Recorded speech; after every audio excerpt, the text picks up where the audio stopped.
अस्सलामुअलैकुम दोस्तों, welcome to Seekh Lo. This is Usama Ali. तो आज की क्लास जो है उसके अंदर हम लोग देखेंगे कि एक पोस्ट क्या होती है, पोस्ट के रिलेटेड कुछ इंपॉर्टेंट चीज़ें, पोस्ट को कैसे ऐड करवाना है, क्या चीज़ें हैं उसके बारे में आपको प्रैक्टिकली बताऊंगा कि यार ये चीज़ें जो है ना बेस्ट प्रैक्टिस होगी वो करने वाले हैं। और पोस्ट के बारे में जो इंपॉर्टेंट चीज़ें हैं जैसे कि कैटेगरीज हैं वो उसके रिलेटेड होती हैं, तो वो चीज़ें हम देखने वाले हैं। बिना टाइम वेस्ट किए आज की इस क्लास को स्टार्ट करते हैं।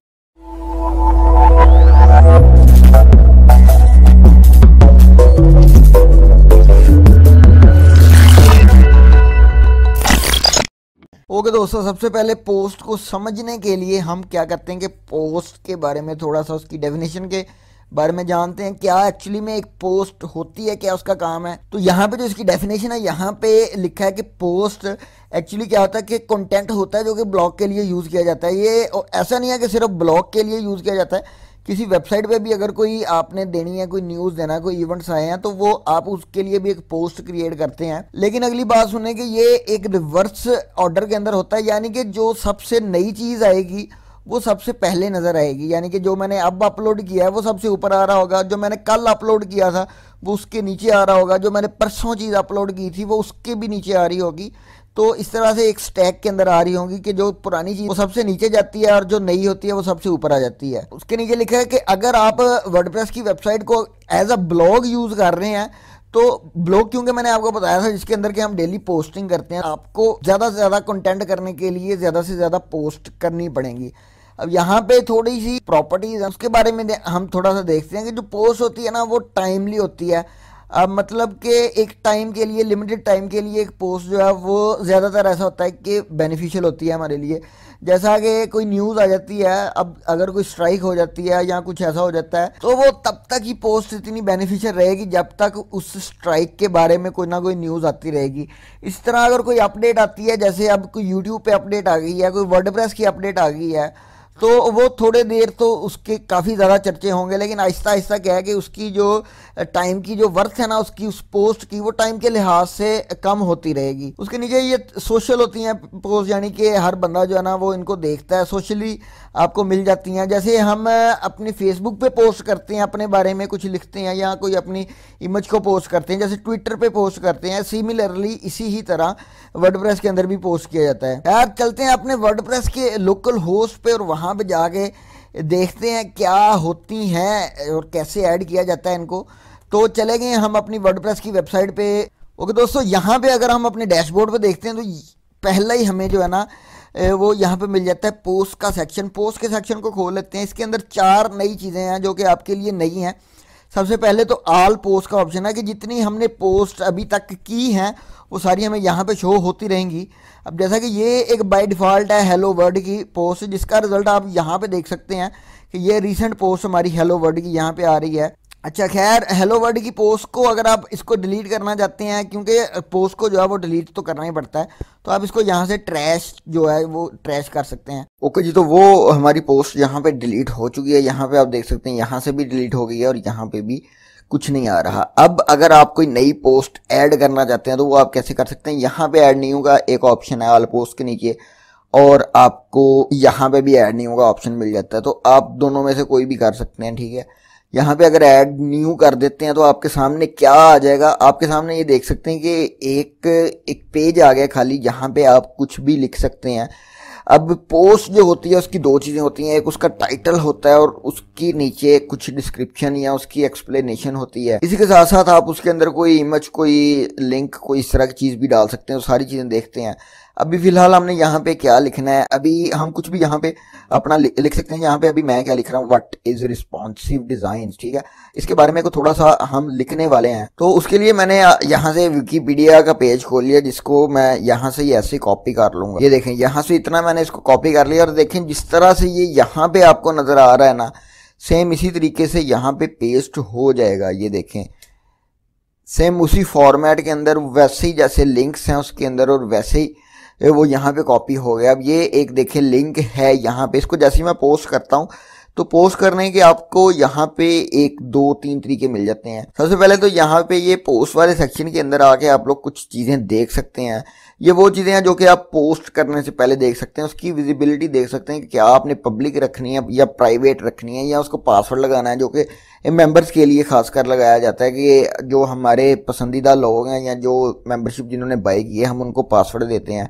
इमीडिएटली अभी ही इसको करना है आपने पब्लिश, या किसी स्पेसिफिक डेट पे किसी स्पेसिफिक टाइम पे करना चाहते हैं, और जैसा कि मैं चाहता हूँ कि जी परसों 4 बजे हो जाए। उसके बाद यहाँ पे हमारे पास कुछ फॉर्मेट्स आते हैं कि आपने किस फॉर्मेट के अंदर अपनी इस पोस्ट को कर रहे हैं। क्योंकि अब हमारा तो ये क्या है कि टेक्स्ट है, तो इसको ये एक ब्लॉग है ना, तो इसको स्टैंडर्ड ही रखेंगे। अगर हम कोई वीडियो वगैरह ऐड कर रहे हैं या कोई मल्टीपल इमेजेस हैं तो उनको हम एज आ गैलरी या ऑडियो ये सारी आपको चीज़ें मिल जाती हैं। फिलहाल हम स्टैंडर्ड ही करेंगे और सबसे ज़्यादा यूज़ स्टैंडर्ड ही होता है। उसके नीचे 1 2 ऑप्शन है हमारे पास कि क्या आप इसको ब्लॉग के बिल्कुल ऊपर पे रखना चाहते हैं, मतलब कि यहाँ पे आएगा बिल्कुल हाईलाइटेड रहेगा, क्या आप इसको रखना चाहते हैं। और उसके नीचे दूसरा ऑप्शन है पेंडिंग रिव्यू का। अगर इसको आप ऑन कर देंगे तो ये तब तक पब्लिश नहीं होगी जब तक आप उसको दोबारा से एक दफ़ा रिव्यू नहीं कर लेंगे, ठीक है। उसके लिए आपको यहाँ से सेव एज पेंडिंग करना पड़ेगा। ओके जी। उसके बाद ये अभी फिलहाल देखें कि स्टेटस एंड विजिबिलिटी को हमने यहाँ पे देखा है। अभी मैं सबसे पहले आपको इसको पब्लिश करके दिखाना चाहूँगा। तो यहाँ पे पब्लिश का जैसे मैं बटन प्रेस करता हूँ तो ये हमारे पास कुछ ऑप्शन आ जाते हैं। यहाँ पे पहले 2 ऑप्शन तो हम लोग देख चुके हैं, बैक पे ही हमने देख लिए थे। इसके नीचे एक तीसरा ऑप्शन है टैग्स का। टैग्स एक्चुअली यूज होते हैं एसईओ पर्पसेस के लिए। एसईओ यहाँ पे क्या चीज होती है, एसईओ के बारे में आपको मैं थोड़ा सा यहाँ से बताता हूँ। ये हमारे पास यहाँ पे इसकी डेफिनेशन आ चुकी है कि एक्चुअली ये होती है सर्च इंजन ऑप्टिमाइजेशन, जो कि क्या करती है कि आपकी क्वालिटी और क्वांटिटी को इम्प्रूव करती है। किस चीज़ की क्वालिटी और क्वांटिटी को, वेबसाइट की ट्रैफिक की। अब ट्रैफिक से मुराद है कि कितने बंदे आपके वेबसाइट को विजिट करते हैं। इस चीज़ की क्वांटिटी और क्वालिटी दोनों चीज़ों को इम्प्रूव करेगी, ठीक है। क्वांटिटी से मतलब है कि ज़्यादा बंदे आएंगे और क्वालिटी से मतलब है कि जेन्युइन बंदे आपकी वेबसाइट पे जिनको ज़रूरत। 2 तरह की होती हैं, एक नेचुरल या ऑर्गेनिक जिसको बोला जाता है, जो कि एसईओ के थ्रू आती है ट्रैफिक जो होती है, और दूसरी होती है हमारी पेड, जो कि हम पैसे दे के खरीदते हैं, पैसे दे के ऐड लगा के कुछ इस तरह से। तो जो आपने ऑर्गेनिक अपनी ट्रैफिक लेके आनी है, जो आप चाहते हैं कि एक बंदा सर्च करे। अब जैसे हमने यहाँ पे एक ब्लॉग डाला है, एक पोस्ट डाली है। रिस्पॉन्सिव डिजाइन क्या होता है, तो अगर कोई बंदा यहाँ पे गूगल पे आगे सर्च करे कि व्हाट इज रिस्पॉन्सिव डिजाइन, तो ये हमारे पास कुछ वेबसाइट्स आ जाएंगी जो कि आपको टॉप पे मिल जाएंगी। अब जैसे ये एक बड़ी फेमस वेबसाइट है W3 स्कूल्स की, उसके अलावा आपको विकीपीडिया मिल जाता है, उसके अलावा आपको और भी यहाँ पे बहुत सारी वेबसाइट्स मिल जाती हैं। तो इनकी एसईओ जो है वो काफ़ी अच्छी हुई है, ठीक है। एसईओ, एक तो इनकी ट्रैफिक अच्छी थी पहले से, दूसरा इनकी जो एसईओ है ये इन्होंने काफ़ी अच्छी की है, जो कि पहले पेज के ऊपर हमें नज़र आ रही है। एसईओ कैसे करते हैं, एसईओ करते हैं कीवर्ड रिसर्च से, यानी कि टैग्स से। कीवर्ड्स एक्चुअली वो ही होते हैं, टैग्स ही होते हैं। तो वो आपको रिसर्च करना पड़ता है कि मैंने कौन सा टैग यहाँ पे डालना है। वो कैसे रिसर्च करना है वो तो एक बड़ा लंबा चौड़ा प्रोसेस है, वो एक अलहदा से कोर्स है। लेकिन हम यहाँ पे कुछ थोड़े से जनरल कीवर्ड्स डालेंगे, जनरल टैग्स डालेंगे। तो जैसे यहाँ पे एक टैग हो सकता है कि व्हाट इज रिस्पॉन्सिव डिजाइन, ठीक है। ये एक हो गया, मैंने एंटर प्रेस कर दिया। उसके बाद हम दूसरा टैग दे देंगे कि वेब रिस्पॉन्सिव डिजाइन, ठीक है। ये भी मेरे आर्टिकल के रिलेटेड ही है। इसके अलावा हम तीसरा टैग यहाँ पे दे सकते हैं कि रिस्पॉन्सिवनेस। इस तरह ये बाकायदा रिसर्च करेंगे हम कि कौन कौन सा हमने टैग लगाना है, कौन कौन सा ज़रूरी है, किस पे कितनी ट्रैफिक है और कौन सा लगाना चाहिए। वो एक अलहदा टॉपिक है, एक अलहदा वीडियो उस पर आएगी। खैर यहाँ पे आप एसईओ पर्पसेस के लिए ऐड लगा टैग्स अपने लगा सकते हैं। और हमारी ये तीनों चीज़ें जो हैं वो यहाँ पे हो चुकी हैं। अब हम इसको कर देंगे जी पब्लिश।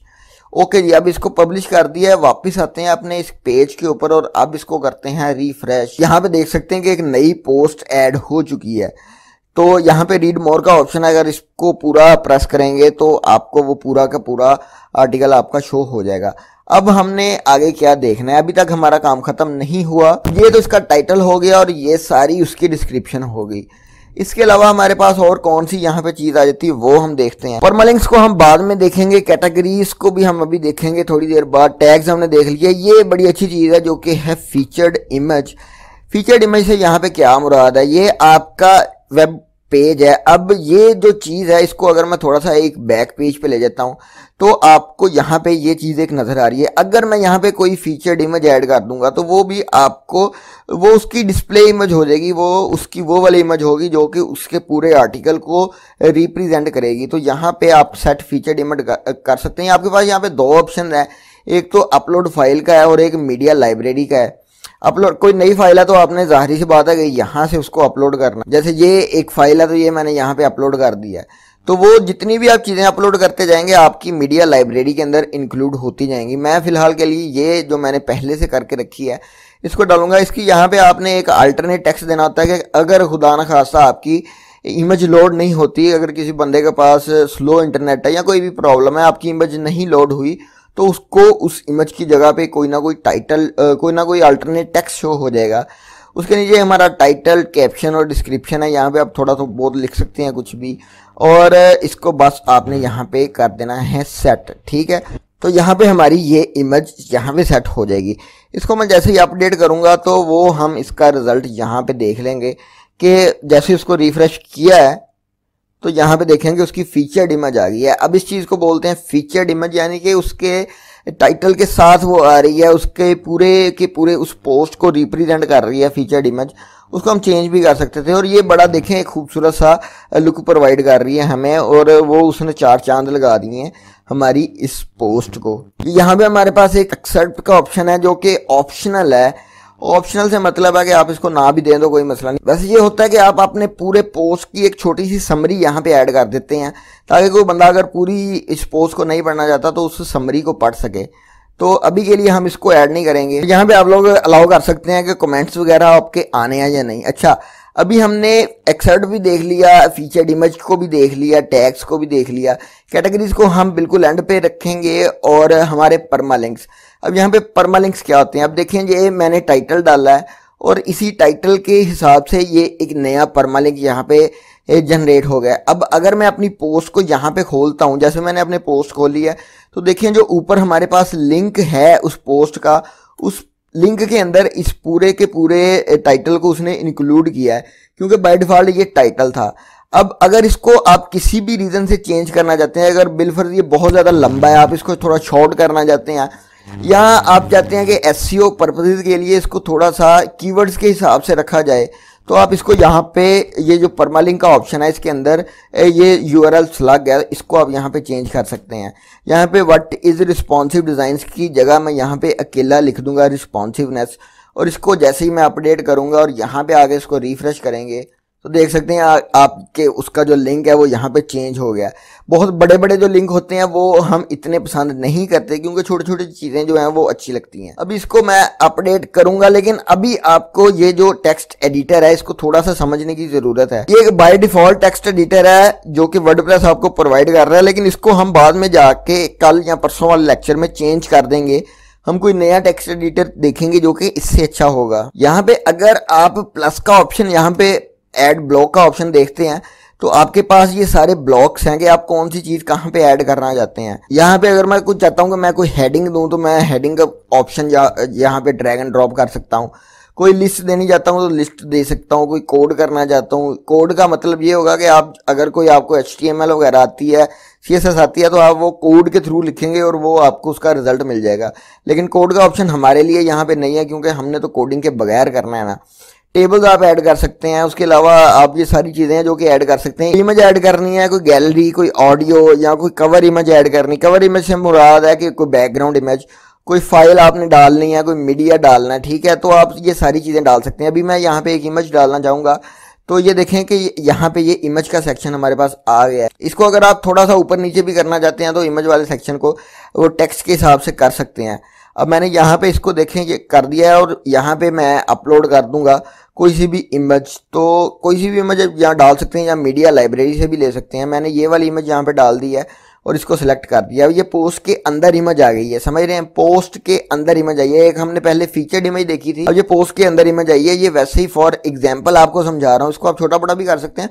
अच्छा, मैं समझा रहा हूँ कि आप सिर्फ इमेज नहीं, बहुत सी चीज़ें हैं जो आप यहाँ पे ऐड कर सकते हैं। और ये एक बाय डिफ़ॉल्ट हमारा जो वर्डप्रेस का है उसके थ्रू आप कर रहे हैं, जो टेक्स्ट एडिटर है। अगर आप यहाँ पे कोई लिंक देना चाहते हैं, जैसे ये अगर एक लफ्ज़ है तो इसको मैं लिंक बनाना चाहता हूँ, ये हमारे पास ये वाला वर्ड है तो इसको मैं लिंक बनाना चाहता हूँ कि कोई बंदा जब इस वर्ड पे क्लिक करे तो किसी और वेबसाइट पे चला जाए या किसी और पेज पे चला जाए। तो ये कंट्रोल के इसकी शॉर्ट की है और ये इसका आइकॉन है, यहाँ पे आप इसको लिंक बना सकते हैं और यहाँ पे कोई भी वेबसाइट दे सकते हैं कि उस वेबसाइट पे चला जाए। जैसे कि यहाँ पे मैं डाल रहा हूँ जी कि www.youtube.com। तो इसका अब यहाँ पे क्या हमें रिजल्ट मिलेगा, यहाँ पे एक नीचे ऑप्शन है ओपन इन न्यू टैब का, जिसके साथ कि वो नए टैब के ऊपर होगी। अब इसको मैंने यहाँ पे सेव कर दिया, सेव नहीं हुआ, खैर दोबारा से इसको सेव करते हैं। इसको जैसे ही एंटर प्रेस करेंगे तो वो उसका लिंक बन जाएगा। अब इसको मैं अपडेट कर देता हूं और वापस आते हैं अपनी इस पोस्ट के अंदर। अब इसको रिफ्रेश करते हैं और अपनी चेंजेस को देखते हैं। सबसे पहले तो वो परमा लिंक जो हम देख चुके थे, उसके बाद यहाँ पे ये वो लिंक है जो हमने अभी ऐड किया है। तो अब जैसे इसको मैं क्लिक करूंगा तो वो YouTube पे ले जाएगा, क्योंकि हमने YouTube का URL डाला था। और अगर वो मैं नीचे वाला ऑप्शन यहाँ पे दोबारा से उसको चेक कर देता तो वो एक नई टैब के अंदर ओपन हो जाना था।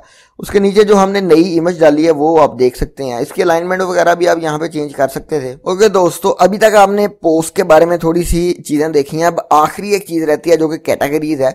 ये बहुत ही इंपॉर्टेंट चीज़ है कैटेगरीज।